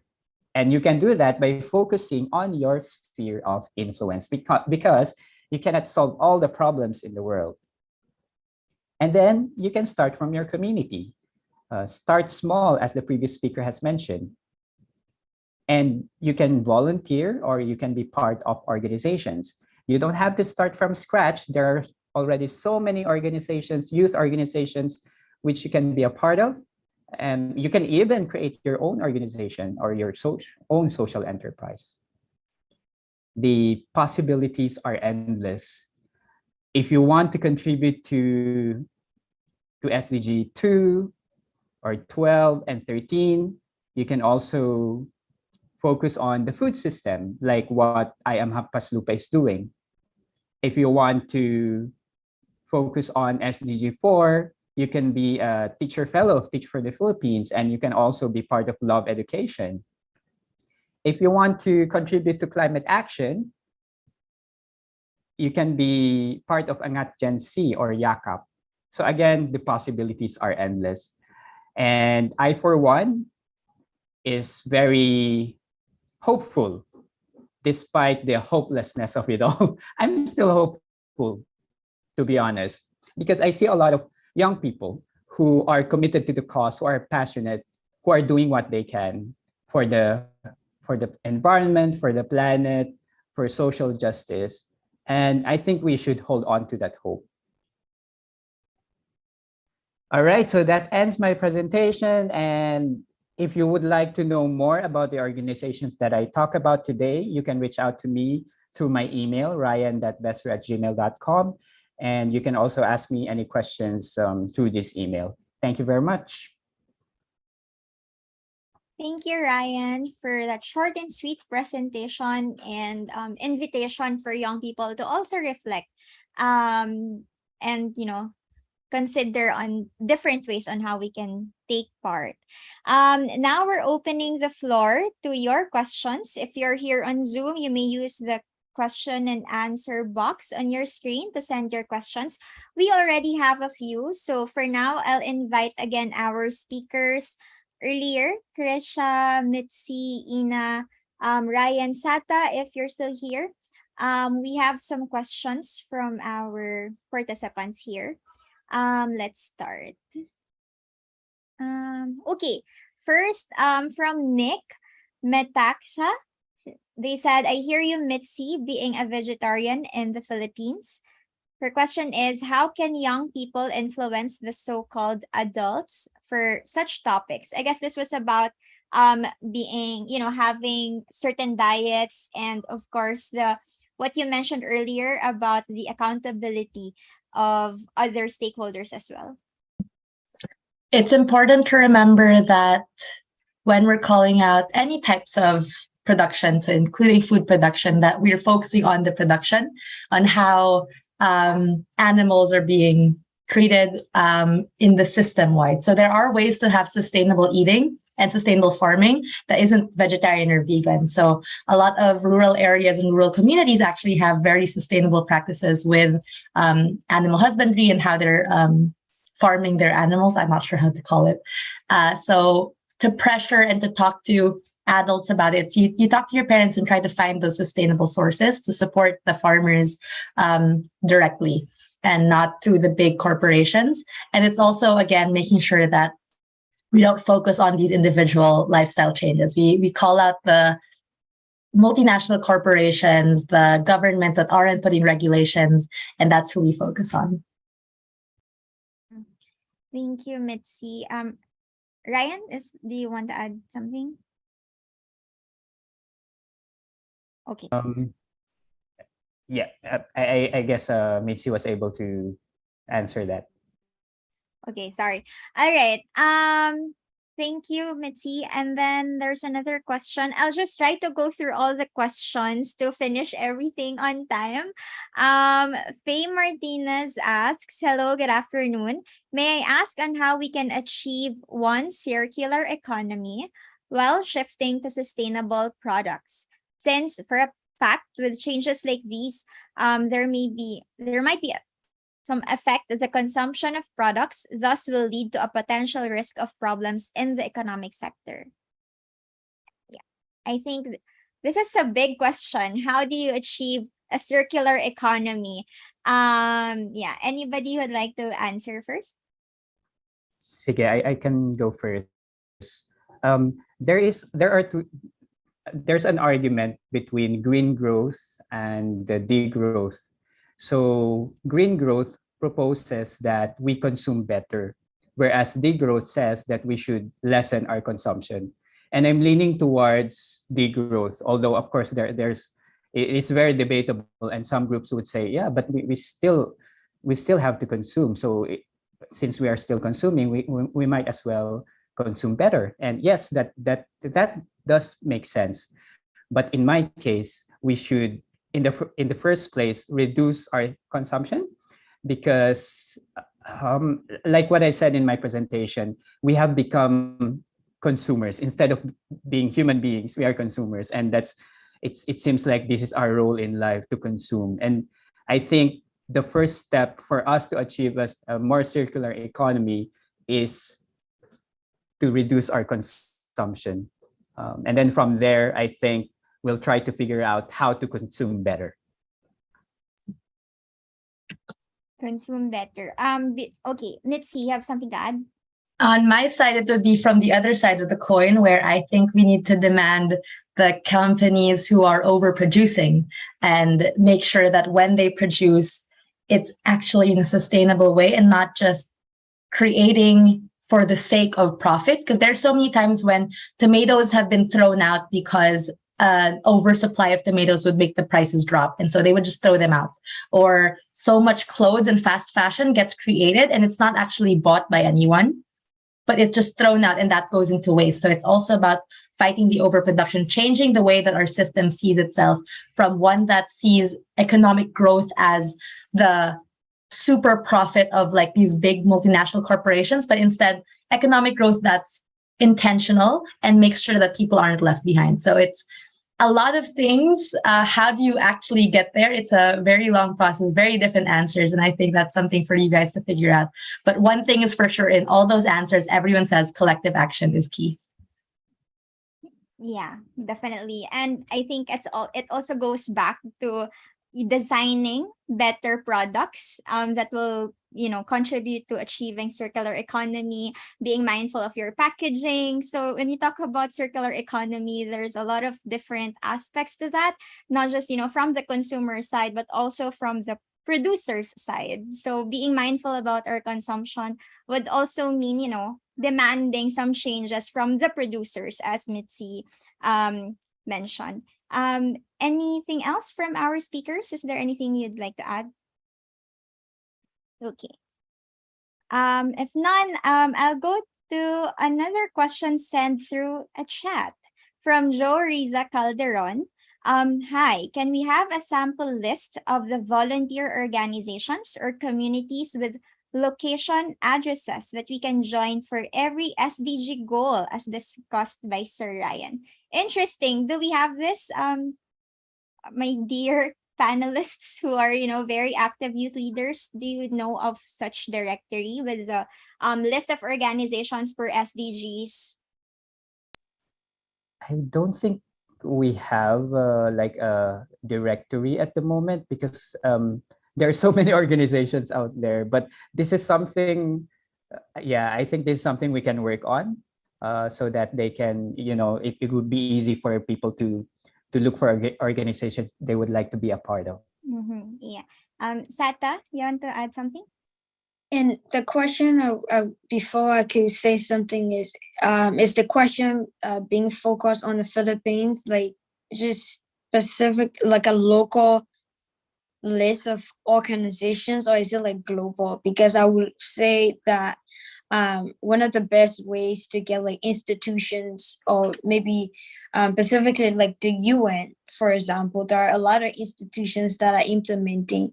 And I don't know if Martin were here today. There are couple, like for example, among the 17 young leaders for the SDGs, represents 17 different organizations that are working across the globe, on different projects. And so, and it's fascinating. And there are even like members of the young leaders class that are not just in the 2020 class. There are people who were, before. There are people like Tasha from India. There are fashion models. There are just so many institutions. So I think the UN is one system you could use.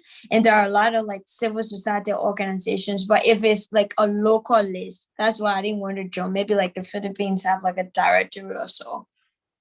If not, and work together and come up with something for different sides.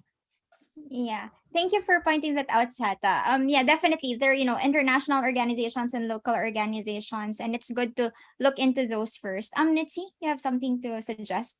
You can also just Google youth, whatever you care about, so climate, and then your city or region or country.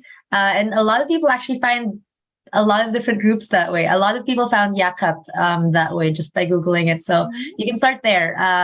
Youth, something that you care about, something that you're passionate about, as Sir Ryan mentioned earlier, and then where you are. Yeah, very practical tip. Or you can also start with the logos that you see on our background, the partners of UP-CIFAL Philippines. Look them up. For sure, they've partnered with a lot of other organizations working on the SDGs. There's also one if you're looking for like Philippine-focused organizations. You could check out the NEDA's website on the SDGs. I'll try to send the link on our chat box. They also feature organizations. And then we'll try to come up with a list and share it with you somehow later. But definitely there are a lot of organizations, and you can again start with the partners of CIFAL. All right. Oh, and also don't forget about the SDG Action campaign that Krisha shared earlier. Because when you go to their website, you will also see the different youth organizations working on different SDGs there. All right. Next question we have here from Nick again.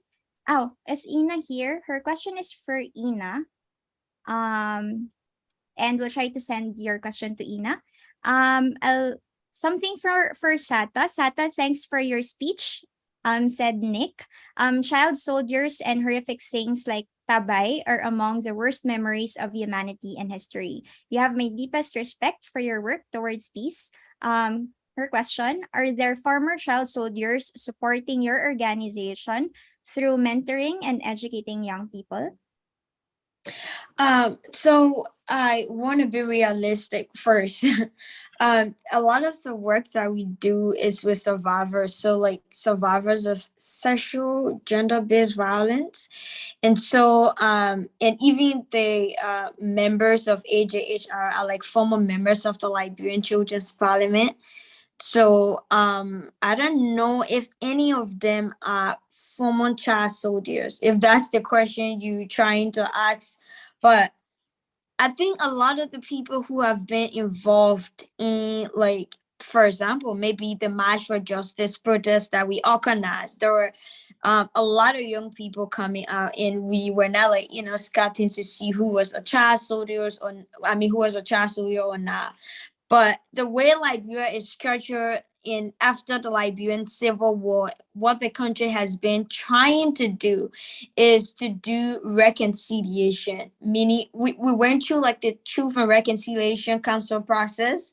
We really get to the process where we will like prosecute people for crimes. Like if you follow the charge that a former president of Liberia case, he was not prosecuted for crimes he committed in Liberia. It was for crimes he committed in Sierra Leone. And so you still have people who committed crimes against humanity that were videotaped. People saw it all around the world that are even working in the government right now. You have some of these people serving as government officials and working in the parliament. These are the people that are making decisions on behalf of Liberia. And so you have this whole culture of impunity, right? And you have like former child soldiers who didn't get to go through the actual rehabilitation process. Imagine a child who had to watch the Liberian Civil War or like experience the war or participate or was forced to participate in the war. The only thing that, for example, when the United Nations went to Liberia to Omeo, what they did was they did the disarmament process where they removed guns from these children, and a lot of them didn't get like actual training and rehabilitation. And so that's why you see cases of sexual and gender-based violence is on the increase, because some of these children saw during the Liberian Civil War women being violated like for normal, as something normal. And so that's where institutions like AJHR comes in. What we are doing is that we are connecting with young people, making sure that this time around we reach and work with people in high schools. And because it's I don't know how your society work, but it's kind of hard to try to rewrite the wrong, but we have to try as young people, and it starts with education. So like saying that if the work that we do, it's child soldiers are being mentored, so we don't directly mentor child soldiers or do rehabilitation for them, but we work directly with survivors of sexual abuse. But there are a lot of institutions like the Bowie Peace Foundation. She won the Nobel Peace Prize along with Eddie Johnson Sirleaf. She's doing a lot of peace work in Liberia and rehabilitating child soldiers. You have people that came in weeks that are working directly with child soldiers in Liberia. So there are a lot of institutions in Liberia that are trying to like rewrite a history, and what we are doing as young people who are like who were born either after the war or before the war are just like speaking out and doing what we can. Thank you, Sata. And we we kind of relate about the importance of working with the youth, and rewrite the issue about rewriting history. I think there's also a question if were there former child soldiers who go through your organization to offer support, or who are the other collaborators or supporters for the work that you do in your organization? These are young people who care right now about like the SGBV crisis. So it's not specific, but we don't like consider that, because I also want to think that's like a confidential thing for a lot of the children who participated in the war, because they were children. So their identity to be protected. Even if I knew about it, Yeah, definitely. Thank you, Sata, for sharing. We have another question. I would like from Anonymous.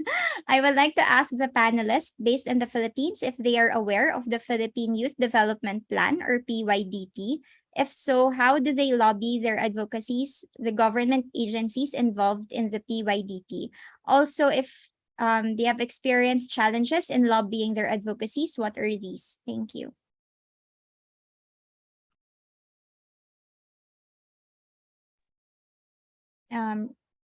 Ryan or Mitzi, you have you worked with government agencies before? Sorry, you cut out for me. Could you repeat the question? Sorry. Yeah.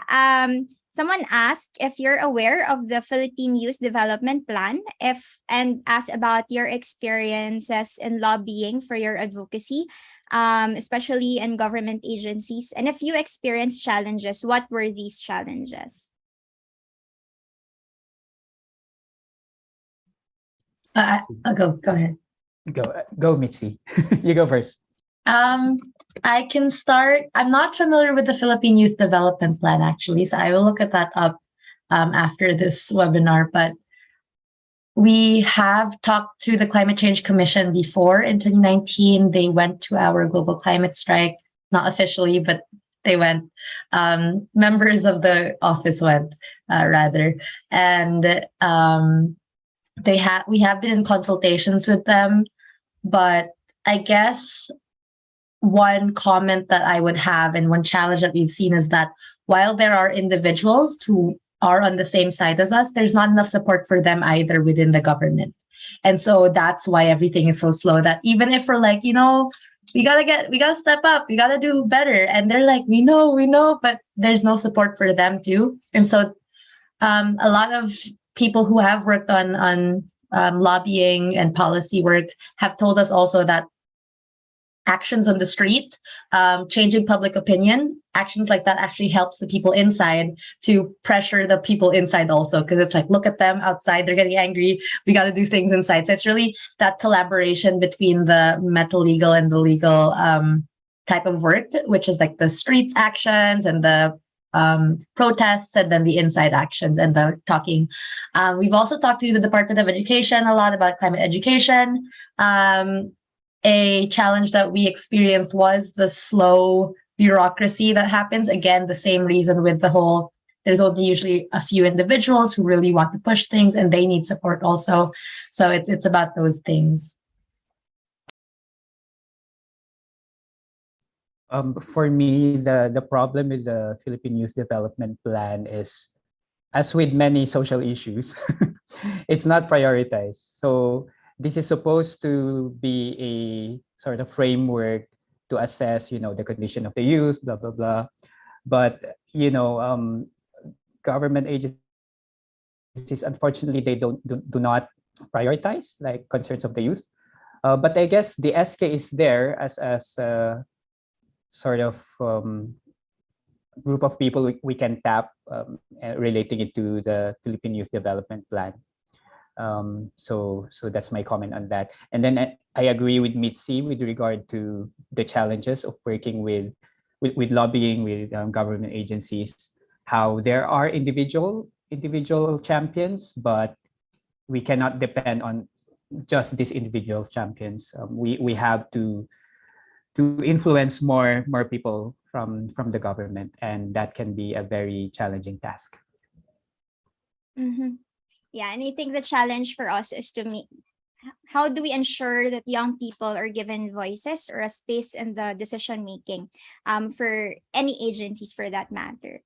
All right, and then we'll try to answer one or two questions more. I think this one is a bit more personal.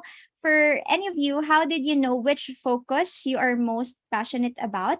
There are so much issues in the world that are equally important that has become difficult for me to choose which to focus on or advocate. This is from an anonymous attendee.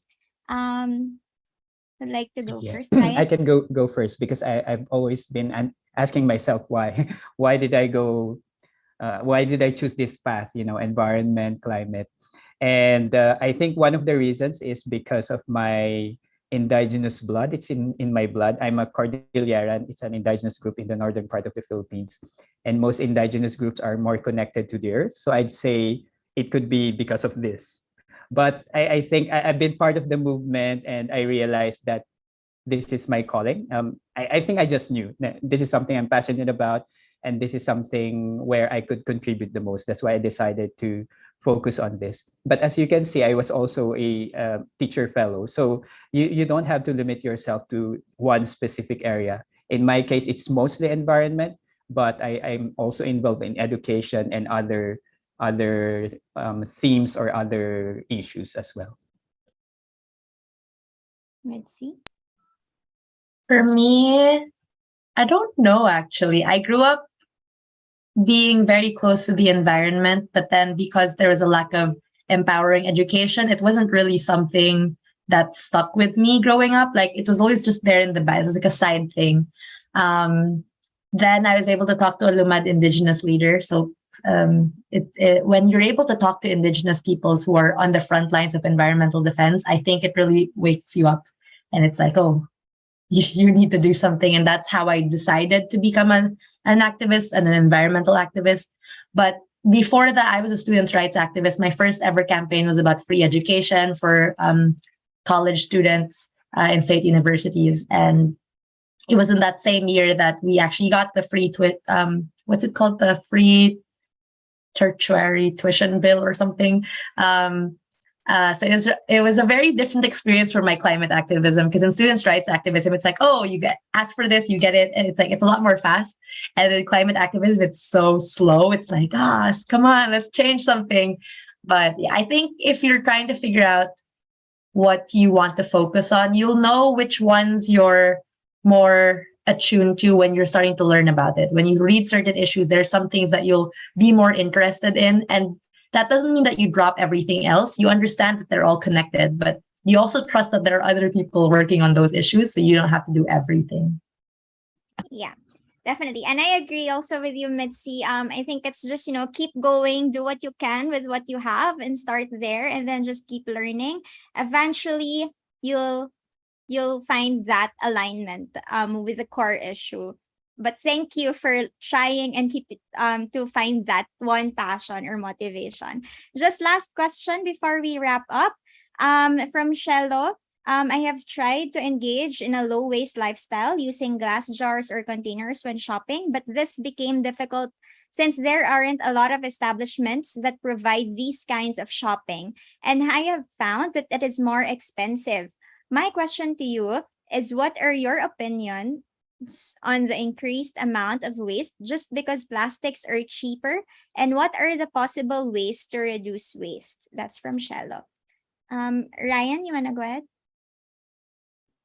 Yes. So I'll reiterate what I said earlier. Reduce consumption, but then let's hold the companies accountable for this, because a lot of the plastic waste, sometimes I find it, the government manages the waste produced by these corporations. The corporations profiting from this, from single-use plastic. So individual action. When it comes to individual action, there's that pressure to corporations, pressure to governments. Governments should regulate the corporations, and then corporations should do better in their production process.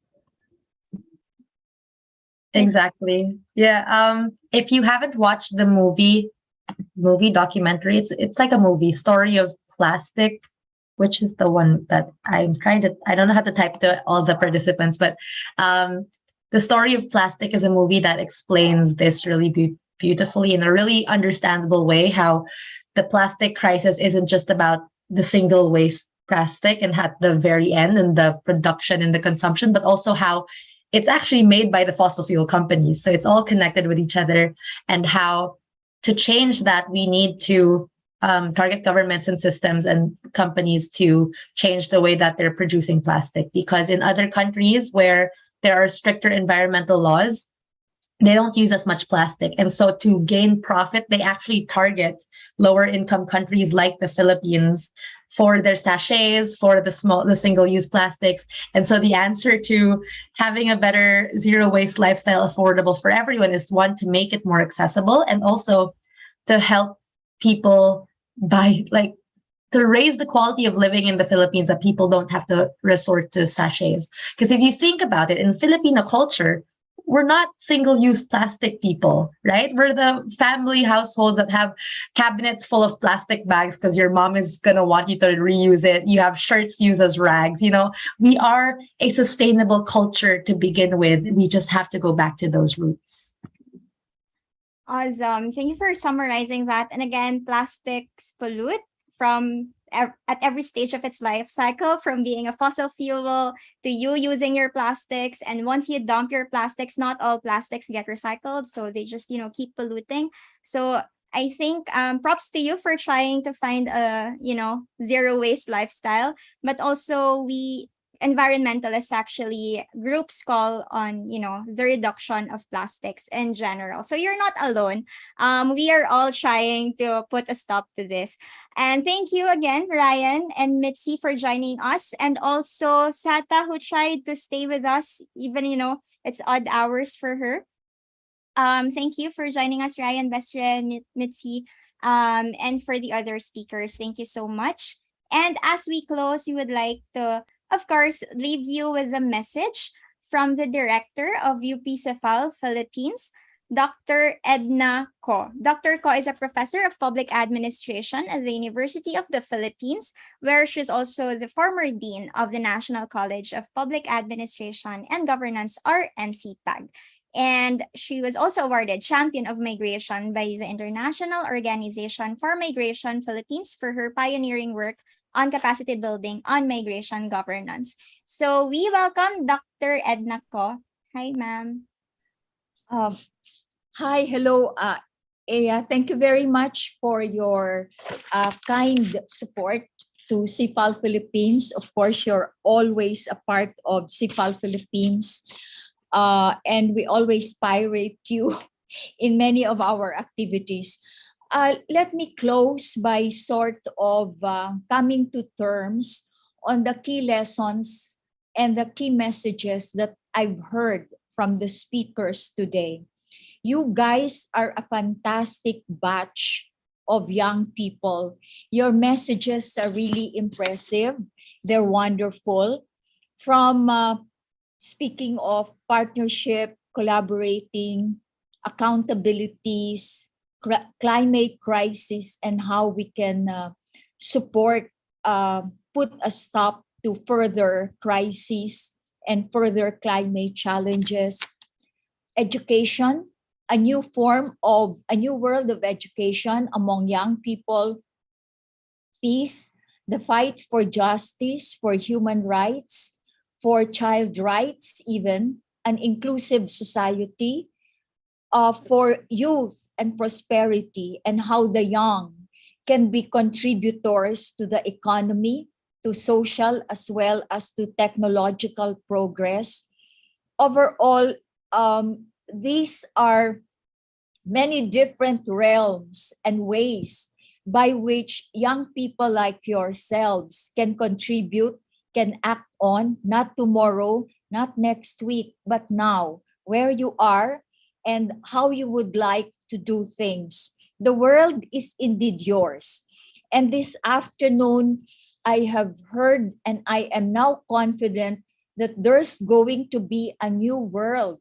The way everyone speaks, the way everyone thinks, not only speak and think, but also have started the action by themselves in their own space, in their own time. Indeed, we, the older people, my generation, will be confident, are confident if the older generation could hear you as well, just like how you spoke this afternoon. You're speaking of not just fixing a broken system, as Ryan would have said it.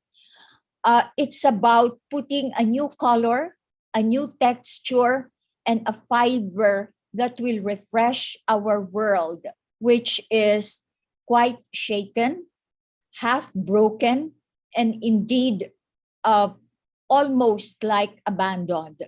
But hope is really with young people like yourselves. So thank you very, very much for the hope, the positivity, the cooperation, the attempt to find solutions, and to bring this earth, this world forward to a new world indeed. And therefore, having heard this, I hope we can multiply this 100 times, 1,000 times, so that more young people like yourselves could hear what you have said this afternoon. Keep burning, keep going, keep working together. We work beyond, within our own territories at the local level, but we also work beyond our territories, beyond our boundaries. And that is why your advocacy as young people, as agents of the new world, is local. It is also global. Thank you very much, because Liberia has shown to us how diverse possibilities are. Thank you for the inputs of all the speakers today. And I cannot really thank you enough for all of these messages. I hope we can keep this going, pass on through the YouTube or the Facebook, and share the messages that you have heard this afternoon. Likewise, I'd like to close by saying our heartfelt gratitude and many, many thanks indeed for the partner organizations that have worked together with us in this undertaking. 2030 Youth Force Philippines, of course, Aya is from that organization. Thank you for sharing with us the day. Quezon City Youth Development Office, Online SDG Youth Action Forum, Youth Advocates for Climate Action, UP Volunteers for Children, Saribuhay, UP Diliman, and I hope I have not missed anyone, but really keep embracing everyone, keep embracing the whole world, and keep embracing the planet, because this is yours to inherit. We will be happy to pass it on when you act on it responsibly and with thoughtfulness and with love and care. Thank you very much. Let's clap our hands for that wonderful sharing. And I'd like to thank particularly Aya for doing the job again for UP-CIFAL Philippines. Mabuhay po tayong lahat. Have a good day, everyone. Thank you. Thank you. And thank you, Ma'am Edna. And thank you, everyone, for joining us this afternoon. Again, it's a message of hope for a new world and a message of love from Ina earlier. Thank you, everyone, for being so participative. The team will try to send you the answers to those unanswered questions earlier. Thank you very much. And thank you to all the partners of CIFAL Philippines. Have a great day.